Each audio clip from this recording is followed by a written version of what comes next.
don't kill me, me don't what have what? Me you don't kill me, me don't kill you.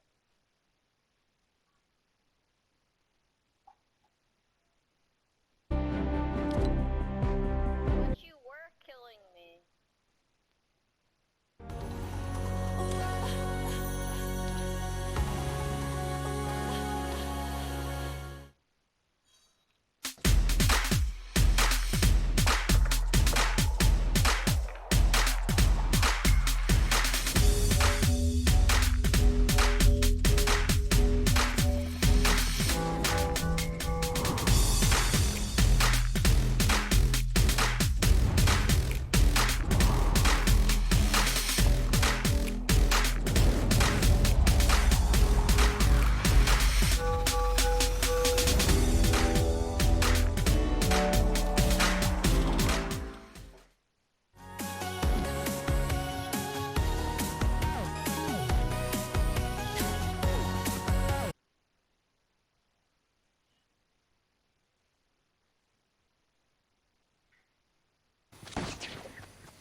Highlights though, Ianto going crazy here, nearly approaching 10 eliminations, and this is Day's perspective. It was Day who had those great angles. It was Day who was still alive there. What in the world? Huge clutch up from Day. Oh my gosh. He was fourth before this game started. Slax, Acorn, and Jack were down in 8th. So this is going to hugely switch up the leaderboard. I'm thinking, just going to put it out there, we have a new leader in our leaderboards. Yes, absolutely. We are going to have a new leader in our leaderboards. There's no other way. Our number 1 and 2 teams fell early. Both of them did have team wipes, however, which are worth a valuable amount of points, but I don't think it's going to be enough. You saw those big gains from teams that are consistent at the top. And that's the story. Our teams that were inside the top 20 that have woken up today, decided to play very well. They're 10-point lead. But listen, the highlight here is that the difference between all of these tiers, right? 10 points between first and second, and then only 5 points between second and third. Everybody is caught back up. We basically just like restarting the competition almost, and these last 4 games are going to make everything just so close. Yeah, there's like 55 points between 9th position and 1st right now, which is incredible. We saw that in that last game as well. You know, we saw Bucky, Peterbot, and Macwood try to do the same thing as game 1, get the high ground early, but Acorn, Slax, and Jack came through and managed to maintain all the way through to the end there. Hence, they're in 2nd position right now, only 10 points away, which is kind of really like 2.5 eliminations, which is next to nothing in this format here. But we can see them here performing exceptionally well. We said that these guys coming into this, they thought that they were in a good place. They've certainly come out swinging in day number 2 here. It was a good day yesterday. Today, they're following up. They're following suit here. And I think we're seeing already in this high ground position as well, they're managing to kind of ensure that they're going to be there or thereabouts in the end game in those top 5 or 6 positions, which is what is so valuable now because the standings count for so many points towards your top score here. But, you know, Vivid, a team like this as well, who they've been around the block, they know exactly what they need to do in these certain situations. How is this experience playing such an important factor, do you think, right now? Listen, I had mentioned in our pre-show, actually, I was like, yeah, no surprise that they're not really getting many victory rounds, right? They usually play the mid-ground, yada. Game 2, they're on height, and they get the victory round. So I'm pretty sure they were just like watching, they were like, yeah, just going to shut this guy up real quick and show him a victory royale. So quickly they put themselves in the 2nd position. But, man, Bucky, Peterbot, and Macwood, though, playing out of their minds as well. Didn't see, like, day number 2, victory royale first game, and then a 2nd place on the 2nd game. So they are playing out of their minds.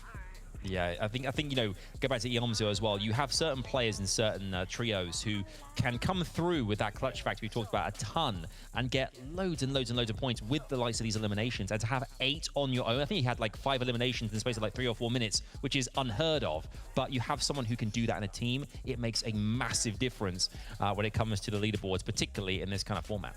100%.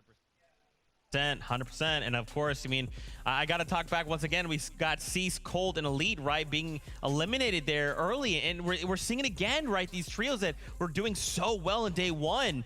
They're just not getting that traction here in day number 2. But it's okay, right? Like, These are just the first 2 games of the day. We have another 4 out ahead of us. So they really need to pick up the pace. Something has to go. And honestly, guys, there's a lot of pressure on these trios, right? Especially kind of coming in and saying, well, this is a Grand Royale. There's a lot of money on the line, and this is a 2-day format, which for some of these trios, they may not necessarily be used to or as experienced with. And now you're telling me that you're kind of like layering double points on top of that? There's a lot of pressure, right? So I'm kind of hoping to see that these trios will pick up the pace. They'll say like, okay, those first 2 games, let's pretend those didn't happen, right? This is a 4-game format. Let's try to do something right here, right now. But you guys heard the battle bus, which means we got to kick it back over to my better half, Monster D Face and Reese Hub. Let's get it, boys.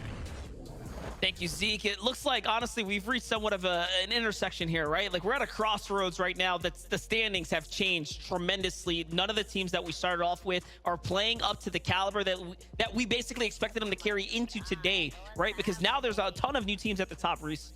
There's been a whole new switch up. The top 4 is completely different at this moment. Obviously, we did have Zlem, TK, and Chucky being up there after that first day, but they've started to drop down into 6th place so far. DJ, Nosh, and Yomzo.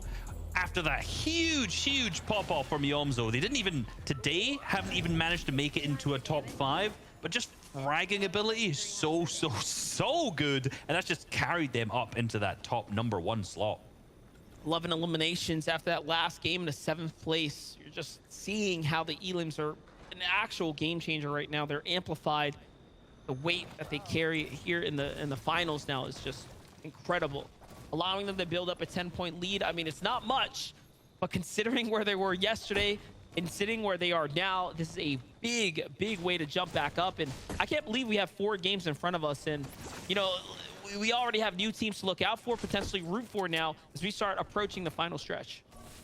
Dude, there's so many. You got the newcomers, more like Yomzo, a guy who's been on the rise for couple seasons now. His name, you know, you just see him popping up tournament after tournament, making finals, making these set lobby environments. Now he has a chance to run and gun for that first place slot, the championship title in the biggest FNCS of the year. This is a good time to be on your peak, I must say, and I feel like he's been getting a lot of respect from the players in the NA East region across this later half of the year, and it shows why right now after that incredible pop-off. At this point, you have to put respect on the players. There's no way, you know, no way other to cut this pie here. I did want to talk about, though, just talking about, said like new names popping up, but the standings are actually all veterans. Skittles, Justice Users, Duke, Miro, Booga, D-Roller, Speggle, Charlie, Commandment set to stretch, Slam, TK, Chucky. Okay, maybe, but no, not really. Vet still too. Seas Cold, Elite. Everyone inside our top 10, literally, have been here well over a year competing. These are our most consistent players that we've had in this scene. Some of them, you know, dating back as early as the beginning, right? The conception of actual competitive. So to have them inside the day 2 format thriving, I mean, I feel like it makes sense. Yeah, we just saw their jumpers. Fortunately losing both of his teammates, so he's down to a solo. We'll check back in with that in a minute to see exactly how that happened. As they move back over to the north of Risk Real, Mudsy's fight, getting the Shadow, a fight that we saw happening a ton yesterday. Both the teams not able to really climb back up the leaderboard too much because of it.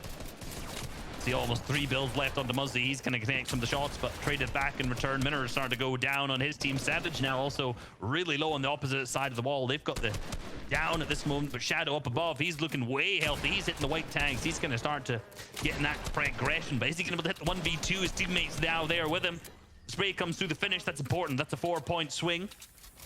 Can they start to aggress onto the walls and really got to finish this fight quick, given they have almost no materials? These other teammates are starting to heal up big time.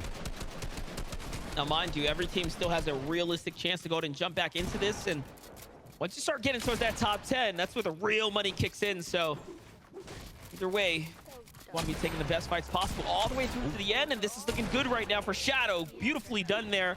Right camera. The proper angle here. It's going to work out very, very well. And they're going to get the full team wipe onto Mudsy's team there in Udent. Well played for them. Well played indeed. They knew that they needed to keep being aggressive at that moment, keep pushing on in to ensure that fight didn't allow them to heal on, use the big pots that they had, which now means that they've netted them for their inventory.